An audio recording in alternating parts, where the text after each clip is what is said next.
We live in an interesting moment in time. As today's guest states, ours is a world post-Christendom, and we have to learn how to navigate it. But take courage, because the Lord is still on the throne, and the early church faced similar political pressure and thrived. David VanDrunen is a professor at Westminster Seminary in California. He is the author of books such as Living in God's Two Kingdoms, God's Glory Alone, the Majestic Heart of Christian Faith and Life, and his most recent book, Politics After Christendom, Political Theology in a Fractured World. Dr. VanDrunen was also the guest at our annual Scattered Seeds Symposium. You can find links to that in this description. And you'll also find that this podcast is being broadcast in both an audio format and a video format, so you can choose whichever you prefer. So now join Tom, Nate, and David as they discuss his faith, his book, and what it means to be a Christian in today's world. Welcome back to the Scattered Seeds podcast, where every life has a story. Welcome, David, to the Scattered Seeds podcast. It's great to see you this morning. Thanks. Good to be here. You traveled a little bit of a ways. You're out in California, in Escondido, California, at Westminster Seminary. You grew up in a Reformed tradition, as I understand it. That's right. I grew up in the Christian Reformed Church in the west suburbs of Chicago. That had Dutch antecedents. That's right. The Christian Reformed Church grew. I noticed the VanDrunen. Yeah, the Vans. Right. So. It was formed by Dutch immigrants. My own family, the VanDrunens, came over in the 1850s, so it was a long time ago. Yeah. And I didn't grow. It wasn't an immigrant community that I grew up in, but it's still predominantly Dutch congregation. Yeah. And the book that we'll be talking about later, Politics After Christendom, you in the acknowledgments section, you acknowledged Bastiaan VanDrunen, who defied the state and the state church by hosting Reformed worship in his home in the mid to late 1830s in Netherlands, and I can't even pronounce the name of the town. Sluvik? It's close. Okay. Keep trying, Tom. Keep trying. Sluvik, yeah. Sluvik. Yeah. According to the acknowledgement, he was your great-great-great-grandfather. He and his sons were the ones who immigrated to the U.S. in the 1850s.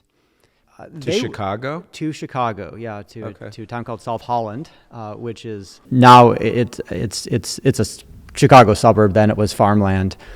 And they were farmers? They were farmers. That's right. So what did they farm?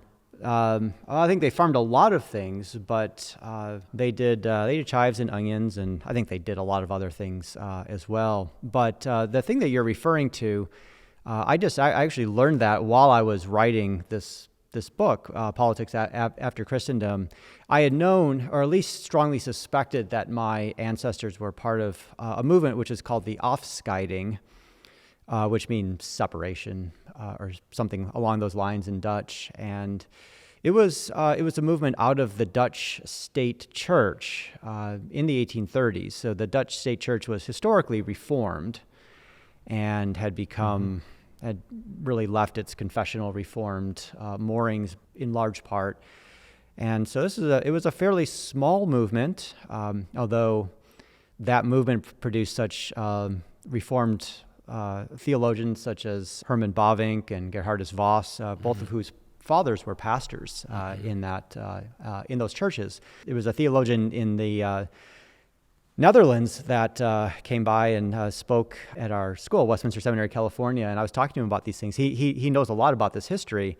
I told him where my family was from, and my family was from North Brabant, which is actually in the southern part of the Netherlands near Belgium, and it's historically predominantly a Roman Catholic area. And he said, "Oh yeah, there are Afscheiding churches there." So he sent me some information they had, and they had some histories of those churches. And I found my great-great-great-grandfather among the founders of one of these churches. And from the records I found, it looked like that he had been fined at least a couple of times by the civil magistrate for hosting worship in his home. Okay. Mm-hmm. What was his conviction? Do you know? He was a Reformed Christian and wanted to have Reformed worship, Reformed preaching. Mm-hmm.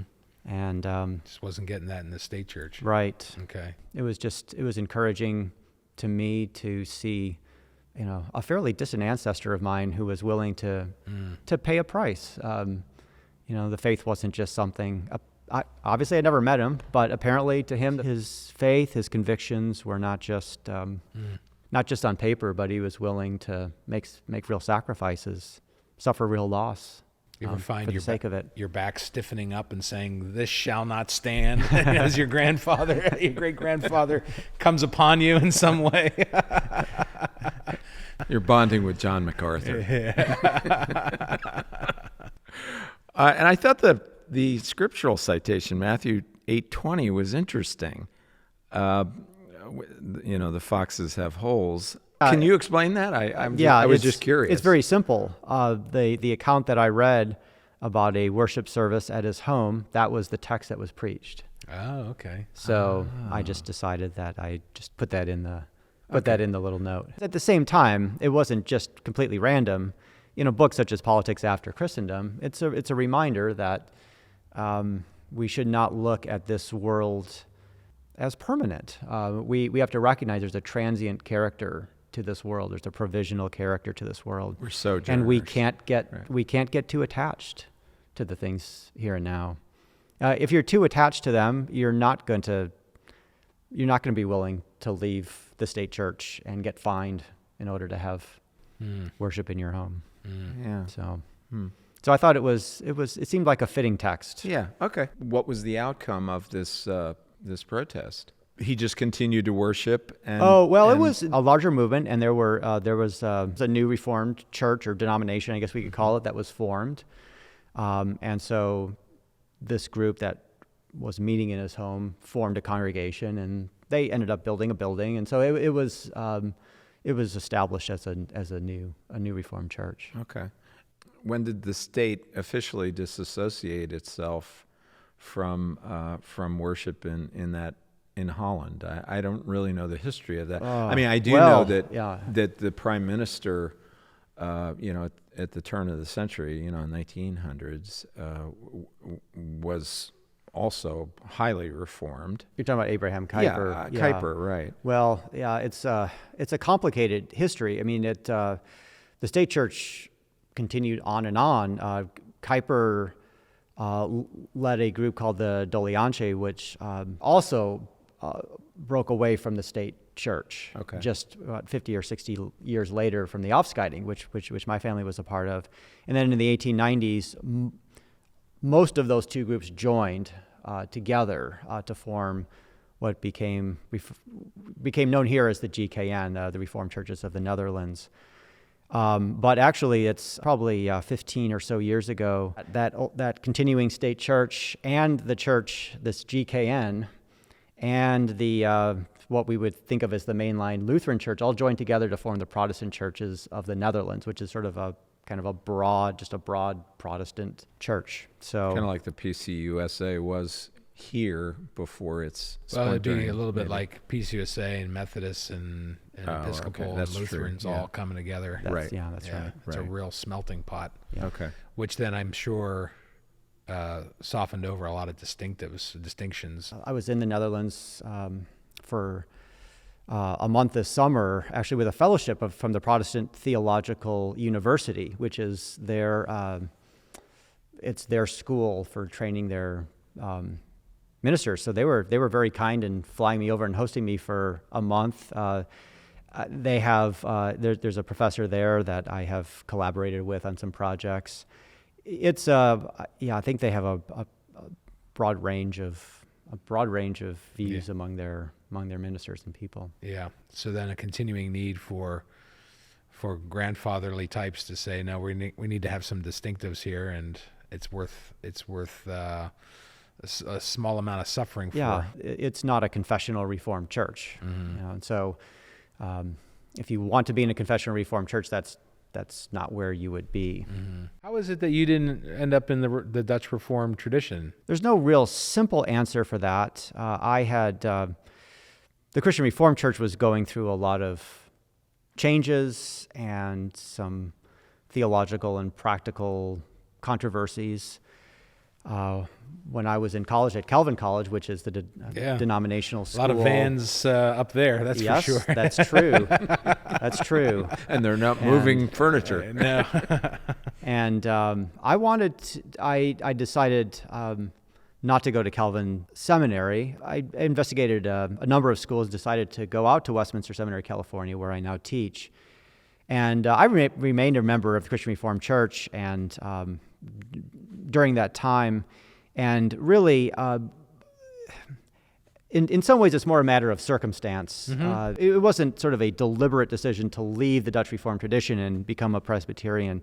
When the time came to make a decision about where I was going to pursue the ministry, we weren't living anywhere close to historically Dutch Reformed church. And my wife and I joined an OPC congregation, and I was happy with that and pursued the ministry there. Mm-hmm. But of course, there's some fairly well-known Dutch Reformed people who have had a pretty significant impact on the Orthodox Presbyterian Church. So I don't feel like it's in a way I don't feel like I really left that tradition. Yeah. I feel like I've broadened my Reformed roots rather than choosing one over the other. Not knowing really much about Dutch Reformed polity, I didn't know if there was any form of government, given your interest in government generally, or the political dimensions in a broad sense, if there was any form of government ideas that informed your decision. That did not inform my decision. There are some differences between the Dutch Reformed and the Presbyterian tradition. You'd say that both are generally Presbyterian in their church government, but there are differences in detail.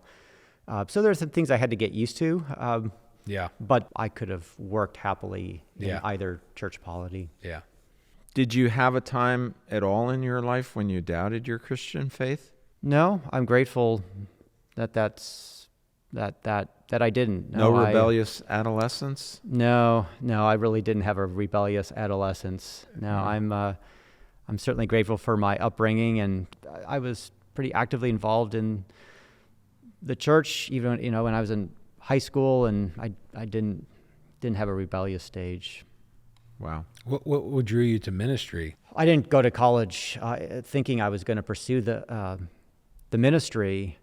I figured, I thought I might go to law school, but I wasn't entirely certain what I was going to do. But you eventually did go to law school. I did, yes. Yes, at a later point I did. Yeah. But it was when I was fairly early in my college years, I began thinking about the ministry, and I think there were a number of things. I had a very good friend who lived right next to me in my dorm my freshman year, who was planning on going into the ministry, and he did. I didn't have any friends growing up who professed that they wanted to go into the ministry or go to seminary. So it was very interesting to make a friend who was thinking along those lines. I think that got me thinking as well. And I developed an interest in reading theological stuff. I didn't really know what to read exactly, but I found some stuff on my parents' shelf, and then there was a library. So I think since I'm in Pittsburgh, there was a confluence of influences that. There you go. Nice tie-in. Thank you. Yeah, I didn't Lindsay plan. Nelson. I didn't plan that one, but but so I think it was a variety of things that got me thinking along those lines. I don't think I had a crystal clear sense of the call to ministry right away, but I did decide to go to seminary right after college. Okay. And certainly doing that, studying at the seminary, doing some pastoral internships was... Were you thinking ordination, or were you thinking the academy? Well, I mean, I was certainly thinking about ordination. I was thinking about the pastoral ministry, and assumed that that's what I would do. I had academic interests, so I didn't see that in any competition with pursuing the ordained ministry, and I had some professors who encouraged me along those lines. So it was not entirely clear to me where that road was going to end, but I knew I wanted. Well, I was still pursuing the ministry, but was interested in pursuing some academic questions as well. So those pastoral and academic interests have been able to come together for me. But I didn't know at the time how that was gonna happen. I know you had a great interest in music, piano, and played the organ too. Right. I guess studied that for a while. I was never a music major, but I started playing the piano early. I began taking organ lessons when I was in 8th grade. Boy, I played the organ a lot for worship services. And You may not know your colleague John Frame played this organ right here.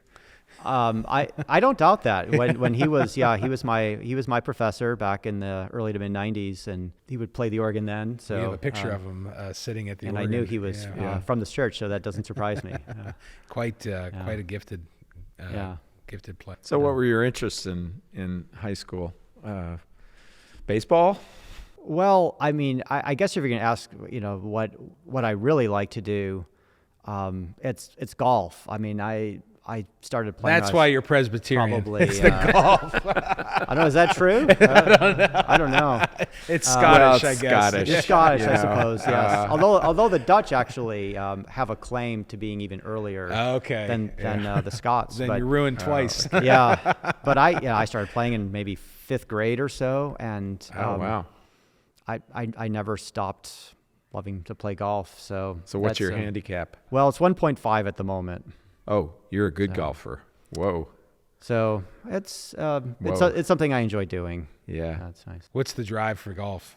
I've tried it a few times. Well, and- 1.5 means he shoots in the low 70s, Yes, which is pretty good. I don't know. I think for me, there's part of it's just the challenge. It's a difficult game, and it's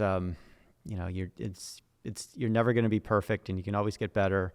But I think one of the things that I have really appreciated is just I've always been fascinated with golf courses and the fact that, I mean, what other sport really is like that? It'd be very difficult to find an analogy where you have, I mean, every course is different. Right. I've had the privilege of playing a lot of places around the world, and it's just, to me, it's just fascinating. There's something artistic about a good golf course, and the challenge and privilege of playing a well-designed course is something that's just it's stuck with me. But nothing biblical that you'd like to note. I'm not going to press that too far.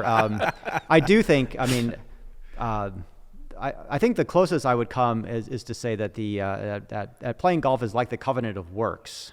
It's every shot counts, and you can't. It's not like baseball where, I mean, you can swing and miss twice, but if you Right. connect well the third time, those 2 times you swung and missed, it doesn't matter, right? Yeah. Tennis, you can lose a couple points, but you can win the game. Doesn't matter how many points you lost along the way. Every shot counts in golf, so That's I think right. it's definitely That's why I prefer tennis over golf. it's a very just game. A just game. You were See, on the scales. When I like tennis because it's a very forgiving game. It is, yeah, no, that's right. I once had an Irishman tell me that you always get what you deserve on the golf course.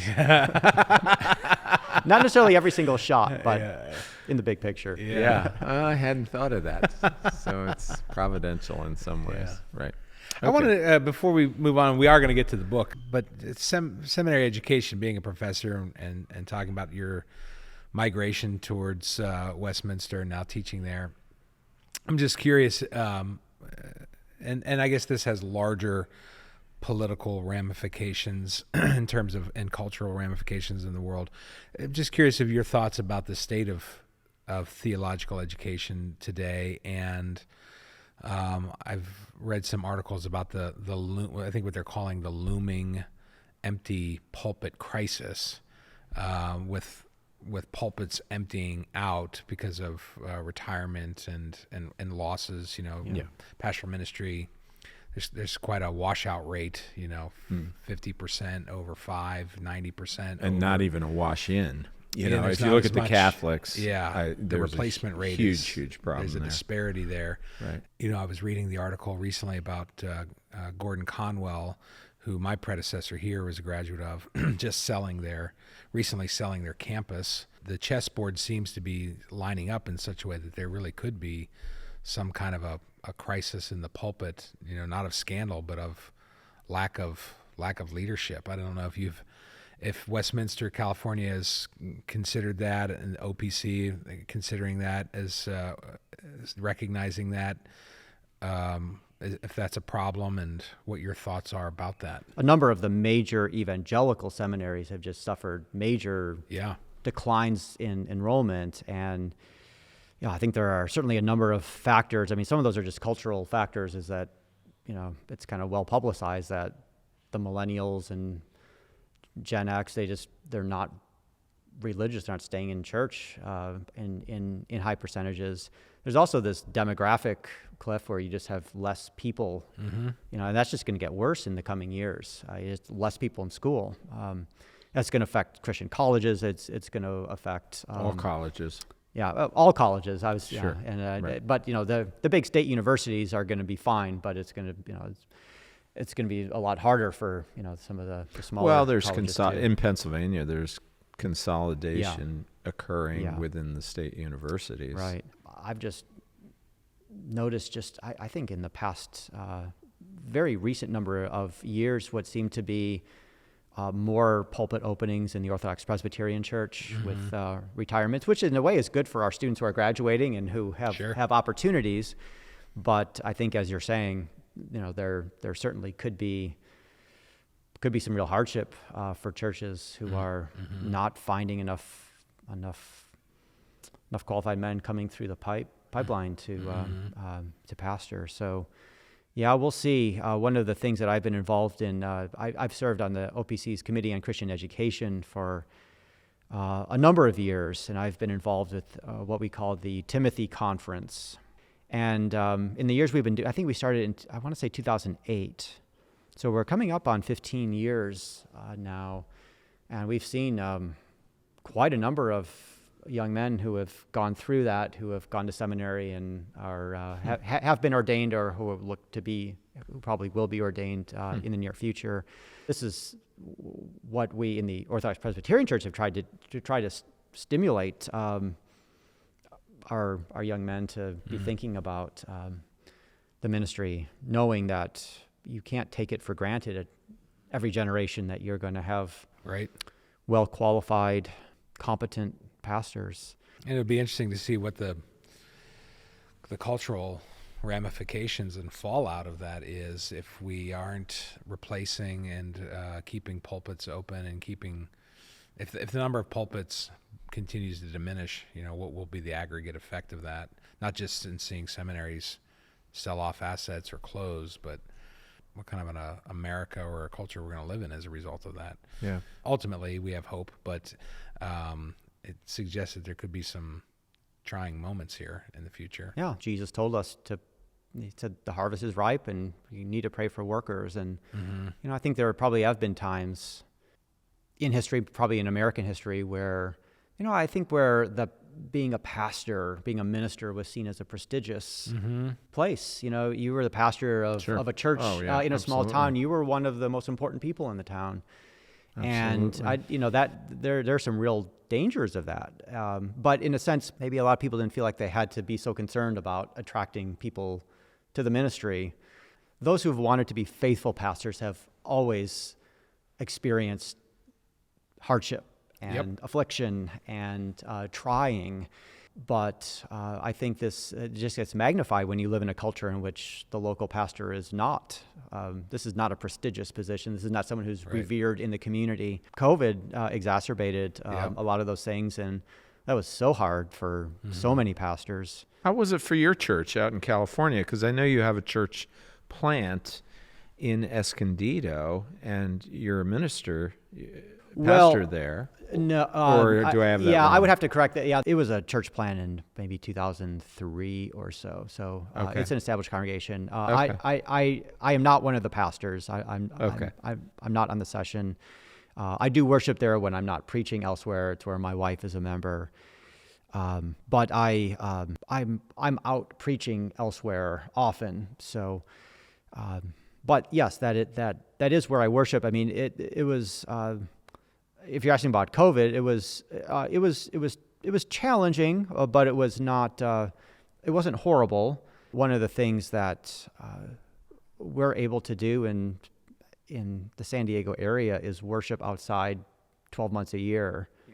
And so I think that was really that was such a blessing for so many churches in California. So the governor's restrictions were not onerous in that sense? Well, they were, there was more time that indoor worship was prohibited in California than most other places. Right. But we were able to worship outside. So that was permissible. And for some churches, it was relatively easy. You just set up some chairs outside. It's not easy, but it's relatively easy. But during those months, I preached in some strange places. I mean, I preached in parking lots. I preached in alleys. I preached on lawns. I preached one time overlooking the Pacific Ocean. It was like on a ledge just right above the beach. I mean, churches were trying to find places where they could worship, and in some ways, there was something encouraging about that. And here were people who cared enough about the worship of God that they were going to get up earlier than usual and go to a strange place and put up with weird conditions. Sometimes it's nicer in San Diego in January than in Pittsburgh, but it's not always 75 and sunny in January in San Diego. So sometimes putting up with not perfect weather, and yet people cared. People cared to worship the Lord, and I think that's, as we start to talk about the cultural moment. I mean, we're not always going to be with the pandemic, but it's there may be other similar circumstances where we're tested as to, maybe we have to make some sacrifices if we're going to worship. Yeah, worship was consequential. Right. And if we really think that is at the center of our Christian life, then we will make those sacrifices. Yeah. I've been very intrigued by the billboards that Gavin Newsom put up in at least 8 or 9 states. I mean, I think they're that provoked the ire of John MacArthur. The billboards say that need an abortion, California is ready to help. Texas doesn't own your body, you do. But most inflammatory to John MacArthur is that Jesus is quoted from Mark 12:31 without quoting Mark 12:30, and as the predicate from which 31 would flow. And I'm just curious about your thoughts on this, because you've thought very profoundly about what politics and political engagement looks like after Christendom. That's the title, Politics After Christendom. Not only are we living after Christendom, and have to come to grips with that and live appropriately, but that the New Testament prepares us for that. That the New Testament is not written for a church that's running things. The New Testament is written for a church that is under persecution. Right. A church that is very at odds with its surrounding culture. And the New Testament, in fact, never never encourages us to take over the political structures. Right. It tells us that... And it certainly wasn't in control of the political structures in the first century. It tells us that whoever wants to live a godly life in Christ Jesus will be persecuted. That's how it talks about Christianity. And so I would like to argue that it's we are not called to try to seek a new Christendom in which Christianity, in a sense, advances not only through the gospel but also through the sword. I think that's not what our vision should be. It's not our goal. We are called to live here as the New Testament puts it, drawing on Old Testament imagery, as sojourners and exiles. We are dual citizens. I mean, we're heavenly citizens. Every one of us who's in Christ is a heavenly citizen. At the same time, we belong to earthly societies as well. And we I think as you were saying a few minutes ago, we do have callings in these societies. Our earthly citizenships are not meaningless. We're called to love our neighbors and to pursue excellence and glorify God in a variety of vocations here, one of which is the political. That's not the only calling, but that's Working one out of them. your golf score is another good one. It's probably not as weighty as some others, but It's a calling. yeah. But at the same time, we always remember that our heavenly citizenship is what is ultimate, and we conduct ourselves as earthly citizens as those who are first and foremost heavenly citizens, and whose true hope is built on that, and not on the rising and falling of the political tides. So, I think for some who have a more, I don't know what you say, a more activist bent, a more transformationist bent in terms of Christianity and culture, my book definitely it's pushing against It's tempering that. It's definitely tempering that, and so there are those who push me from that side, and yet I've also heard from people who think I'm too interested in politics, who, even as a minister, why am I as a minister of the gospel spending a time writing a book on well, the obvious political things? response to that is, how could one not be right now? And at the same time, I do think that there's a real danger that we become overly politicized. Sure. And, one of the things that is, I just find it very distasteful when a group of Christians get together and all they do is complain about how bad things are in the United States. And it's not that they don't have a point, but you think about how blessed we are. Yeah. And certainly in and terms I think of we world need to history. be, I do think need to be very careful about falling into a sort of a mentality of grumbling and complaining, of which Scripture warns us about that. We don't want to be grumblers and complainers. We want to be a joyful people. Right. Joyful, not even just despite our sufferings, but even in our sufferings. Right. And there are opportunities for Christian service and witness, even in sometimes that becomes most highlighted when there's the most opposition to. Our good friend of the podcast and inaugural speaker for the Scattered Seeds Symposium, which you'll be speaking at on Saturday night, Carl Truman, professor up at Grove City College, in his follow-up book, The Strange New World, I think he mentions this in his first book, but he makes more of it in the second,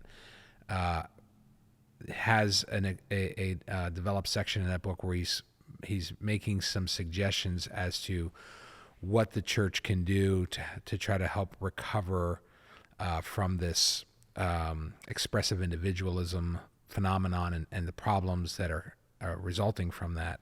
And one of the things that he calls the church back to is a recovery of natural law. What do you think is gained as a tool in the hand of the church, and the attending benefit to the culture, if we were to take Carl up on his encouragement and try to reclaim an understanding of natural law in the church? Well, I think one really important benefit, even necessity, of thinking about natural law, I mean, whether you call it natural law, that may be not as crucial, but right. I think for the idea, natural law presumes, at least most versions, at least Christian versions of natural law, it presumes that there's a meaningful and a purposeful and an orderly universe. That there is actually, it's not that we human beings are just imposing meaning that we want onto the world, but that the world itself has purpose and meaning. So it's a recovery of teleology. That is part of. That's right. And that to think about natural law, to profess a belief in natural law, is a way of being very countercultural, because that's one of the things that marks the kind of postmodern world, is basically saying there really isn't truth out there, objective truth that we can really know. And so basically we sort of make our own truth, and we find we kind of create our own identities, and we find maybe our own identity groups, and we can associate with people who are creating truth the way we are. All truth is subjective, and right. This is a big reason why we have what we call identity politics, right? Is that and why it's so hard for people in these different identity groups to talk to each other and to come to agreement on things, or even just to have a civil conversation, a comprehensible conversation. Yeah. We believe that this world is orderly and meaningful. It says something about our belief in God, about creation, about our anthropology. And I think it's really important just to say a couple more things here that I think it's a big subject we could talk about a lot, but I think for our young people growing up, as we're trying to train them, just think about questions of sexuality, which of course are so big and so controversial. I think it's important that they learn, that they get taught that we're not just teaching sort of just rules. It's kind of random, arbitrary rules about sexual behavior that we happen to find in the Bible and that they're supposed to follow. Right. And I think it's important to say that actually, no, these are for our good, that these actually correspond. It's affirming the created order. It corresponds with who God made us to be. Right. And even though, of course, it's not like there's a guarantee if you follow proper sexual morality, everything's going to go great with you, but this is actually, it's along this path that you are far more likely to have a happy marriage, to have a happy family, to have children who are raised correctly, that this is actually a blessing of God to us. So is it possible for even to have dialogue about an understanding of the common good if we don't have a natural law perspective? I mean, it's really hard for me to see how that happens. I mean, again, you don't necessarily have to call it natural law or say, we're going to have a natural law conversation. I don't think that's necessarily important at all. And I think in a lot of circumstances, it's probably not even advisable to try to assert that word. But it does seem to me that there is, despite all the cultural confusion and chaos, that everyone lives in a meaningful and purposeful universe, whether they realize it or not. And no one can completely live his or her life as if the world isn't what it is. And even the people who are most trying to create their own identities, they still have to eat. Right. They still have to sleep. Right. They still have, they may still have to work. At least a lot of them still have to work. I mean, if you work, you have to show up on time. I mean, there are constraints that the world places upon us. And I find it very, all these issues quite problematic. I mean, I saw the letter that John MacArthur had written to the governor of California, Gavin Newsom, recently. He of Grace Community Church out in California, you'd be familiar with it. Very persuasive letter, but the culture would just see this as nuts, that he would advocate anything that ordains a Christian perspective. I'm talking around the edges of this, obviously, but I don't understand how you navigate this situation as a Christian right now. Well, I think, what David is saying is at least, or a recovery of natural law at least opens some doors for dialogue. I don't have a master strategy. I don't claim to have the plan that's going to solve Come on, solve David, everything. we need that. So, you have to interview someone else for that. But so I think it's a combination. I mean, in part, we preach the gospel. In part, we do apologetics. But I think also in part, we try to have, I think we still have an obligation to try to get along and to live as peacefully as we can, even with people who think who think very differently. And here's where I think one thing we can do is to try to take advantage of these people who are sort of getting mugged by reality on a daily basis, who, even though they may be acting like there's no real meaning or purpose in the universe in one area, there actually are in other areas. They can't avoid that. Right. And I think we need, as Christians, need to be creative as to how we can try to appeal to appeal to that lingering sense of reality that all people have. And is that going to make any headway with everyone? No, it's not. But we shouldn't be surprised about that. I mean, people are sinners. But I think there are people.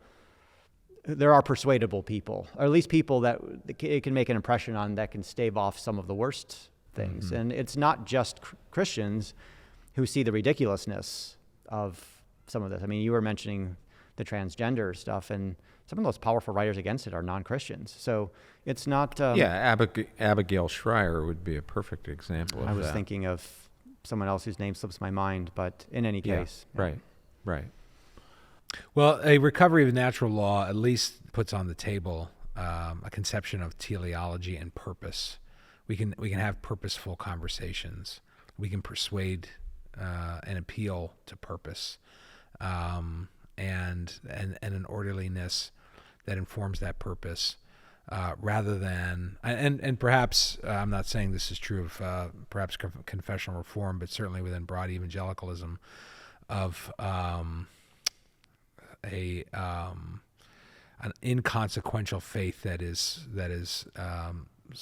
exclusively geared towards the next life. There is some kind of purpose that can be pursued now, that God does have intents and designs for your life now, and the world is ordered. Though fallen, it's ordered.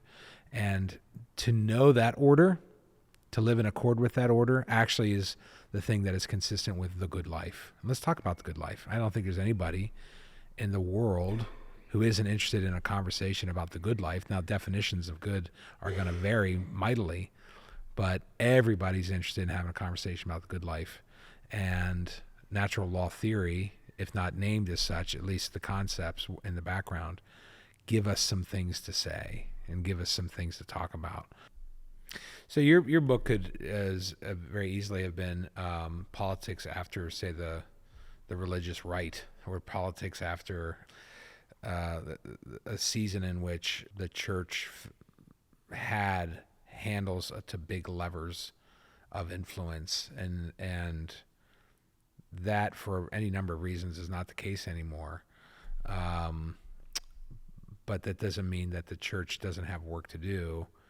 And to kind of mix metaphors, rather than grand slam baseball, there's small ball baseball to play as well, and there you can win a lot of games by playing small ball baseball. What are the things that of faithfulness that God has called us to, rather than trying to seek the large lever that we pull? There's lots of other things that God has called us to for faithfulness. I think we have to remember, in 1 Corinthians 1 and 2. Paul explains that the wisdom of God is not in the world's wisdom. It's not by worldly strength, worldly prestige.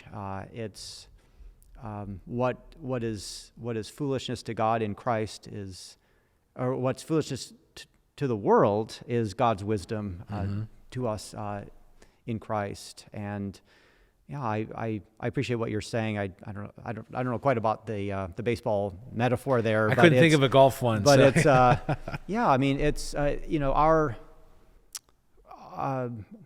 calling is as the Church of Jesus Christ is to minister a gospel that Paul says is foolishness to this world. If we find ourselves getting influential and popular, we might ask ourselves, am I really preaching the foolish cross any longer?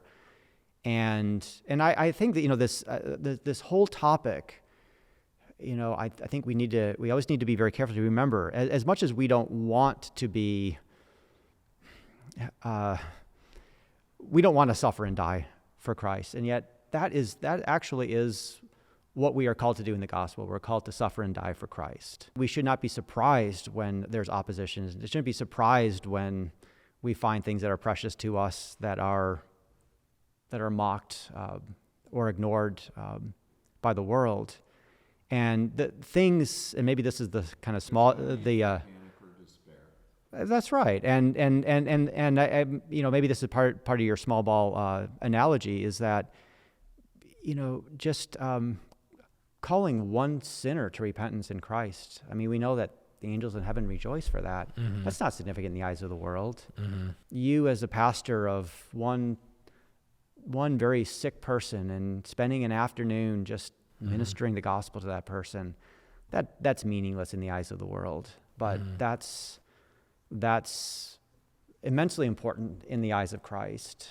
What seems small to the world is actually large to Christ. You know, he went after one sheep that strayed and left the 99. And we need to be very careful about getting caught up in the loss of power, the loss of influence.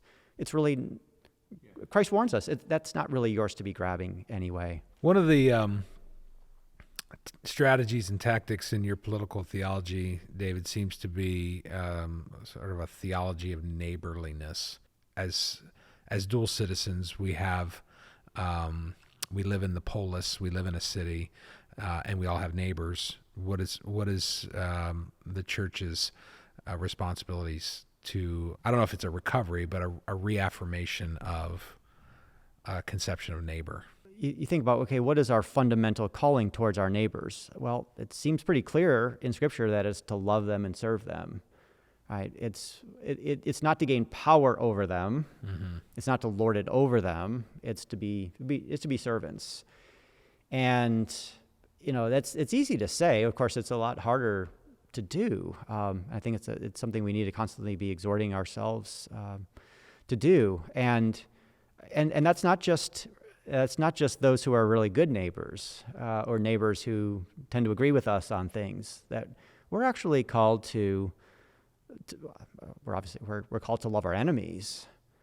And I think if we really take that seriously, how can that not affect the way we think about our engagement in politics? Maybe we won't be as engaged in, you know, what's so typical of, you know, the polarized society in which, you know, you belong to one side or the other, and you defend your side at all costs, and you demonize the other side at all costs because your party's got to win and that party's got to lose. And so if we're really looking at all of our neighbors as those that we are to love and to serve, then maybe we shouldn't be demonizing those people. Maybe we're willing to be critical of those that we're close to, that we're allied to. And so I think that's one thing. And you know, we obviously aren't going to, we don't love people into the kingdom. It's the preaching of the gospel that does that. But we can certainly hate people out of listening to the gospel and thinking Christianity has any credibility. And of course, it was one of the things that many, some of those pagans in the very early century said about Christians is that they loved each other, and that was a powerful witness.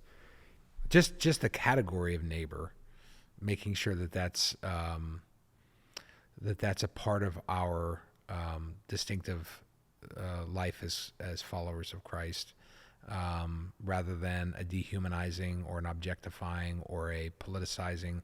And by politicizing, I mean usually, you know, construing somebody as an adversary. All politics seems to be adversarial now. But I think neighbors is a good paradigm for looking at it.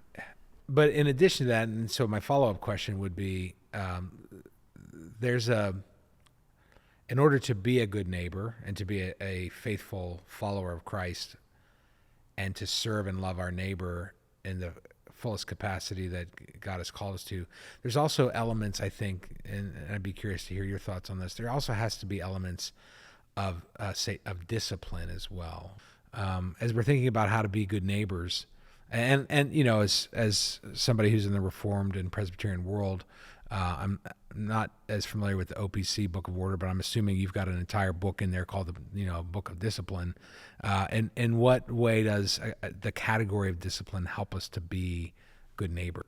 Yeah, it is interesting, isn't it, that the word discipline is related to the word disciples.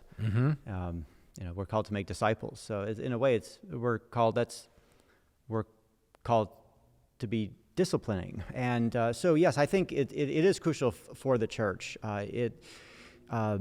We we are trying to make disciples of those in our churches, and so we're trying to instruct them and encourage them, and that involves correcting them when they err, and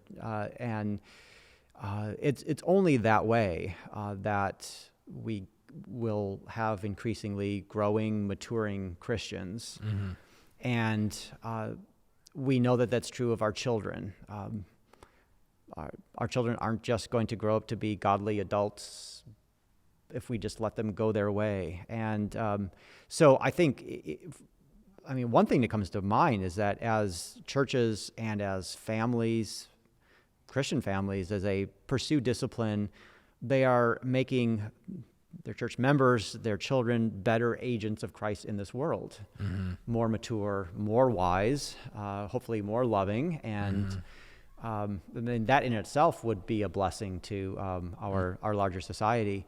Of course, I think you could say that we probably don't call it discipline, but there's an element of that we need those in schools. We need those in the workplace, right? That what school or what company can survive if there isn't some conception of discipline, right? And so there is that larger category, and of course that whole idea is endangered by the kind of right that everyone has to define their own identity and their own ethic. Right. It's very hard to have discipline and political order if you don't. That's have right. discipline. Yeah. Right. And so I think there is a sort of a political and economic analog of the kind of discipline that we're thinking about in the church or in the home. So what's the book you're working on now? Well, I am writing a Reformed moral theology. It's going to have 3 parts. The first part on the law of God, specifically as it comes to us in the New Testament. Second on Christian virtue. And the third on Christian spirituality. It's due in 2026. Okay. Which sounds like a long time to everyone else except me, because there's a lot to do. But I might also mention, so that's a big project that I'm working on right now. But I might also mention, especially given a previous conversation, that there is a short introductory volume on natural law that I've written that will come out by B&H Publishing next year. Thank you. Yes, thank you, David. For your work. Pleasure. Thank you for coming to our symposium and being a guest on the podcast today. It's my pleasure. Thank Appreciate you, gentlemen. it. Thank you. Thanks, David.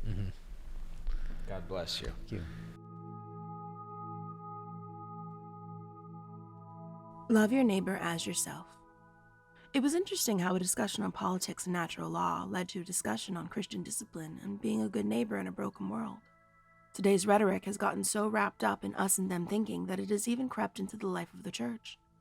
We think about people who live in this sin or that sin and say those sinners there, but we fail to examine our own hearts and our own lives. The fact is that everyone is a potential neighbor, made in the image of God, to be treated with love and dignity, even if we do have to offer a rebuke or hold up biblical truth, the ultimate of which is not based on any one particular behavior, but the reality that mankind is sinful, and that sin existing in us as human beings brought about a separation from God. And what did love do to address that separation? The Father sent His Son into the world to take on that sin and die on the cross to purchase our freedom from it. So now what does love look like in practice? Particularly agape or Christian love. In part, it looks like Christian discipline. After all, the Bible does say, "My son, do not make light of the Lord's discipline, and do not lose heart when He rebukes you, because the Lord disciplines those He loves, and He punishes everyone He accepts as His son." This isn't the punishment for our sins as a whole. After all, that price was paid for by Jesus' death on the cross. Rather, this kind of discipline is correction, teaching and creating character in us. God does it through the things we suffer, and through words of correction in the Bible and from other believers around us. The first is discipline in action, and the second is a rebuke. In Proverbs it says, "Better is open rebuke than hidden love, and faithful their wounds of a friend, profuse are the kisses of an enemy." So there are times to bring a rebuke to a brother, but only if we are examining ourselves first. And the same principle applies to the world. We can't go out and point out sins in the public square if we are harboring sins in our pews.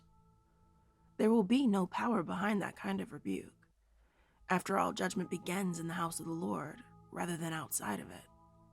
And since discipline results from love, we can look to 1 Corinthians 13 for a view of what that means for us. Love is patient, love is kind. It does not envy, it does not boast, it is not proud. It does not dishonor others, is not self-seeking, is not easily angered, and it keeps no record of wrongs. Love does not delight in evil, but rejoices with the truth. It always protects, always trusts, always hopes, and always perseveres. It's time for the church to regain its reputation. Not as the rulers of this world as happened in Christendom, but rather as people who love the Lord their God with all their hearts, souls, minds, and strengths, and as those who love their neighbors as themselves. After all, we're to be recognized by our love. So examine yourselves. Are the things you say and do done out of love or out of selfishness? After all, we can't point out the specks in the eyes of the world if we are ignoring the planks in the eyes of the church. And the ultimate act of love was a sacrifice made on the cross 2,000 years ago. That is our example. That is love. And now these three remain: faith, hope, and love. But the greatest of these is love. If you want to know more about a relationship with Jesus, or how to grow into a mature Christian, you can contact our show at info@thescatteredseedspodcast.com.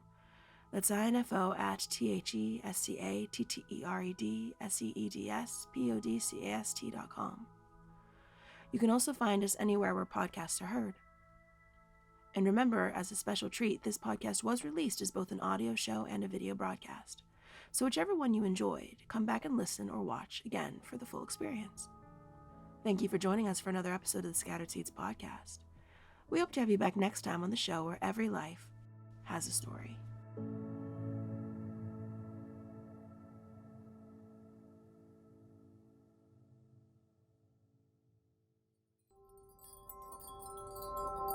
Next time on the Scattered Seeds Podcast.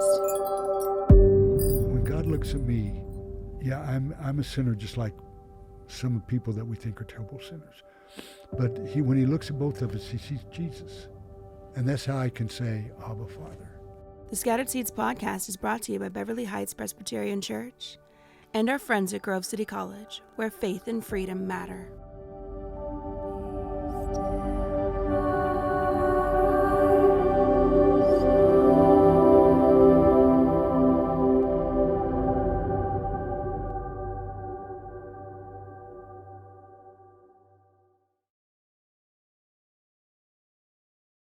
You're listening to the Scattered Seeds Podcast, where every life has a story. To hear somebody's story and to hear how the story of Christ in the gospel intersects with somebody's life so that their story is taken up into the story of Christ. There's no better story to hear. It's powerful when God has brought you through something, because not only can you go, this is what God has brought me through, maybe it can touch that one person. I was a week away from leaving my career in the media and am about to embark on the communications job, which I now occupy here at the church. Never underestimate the sovereignty of God.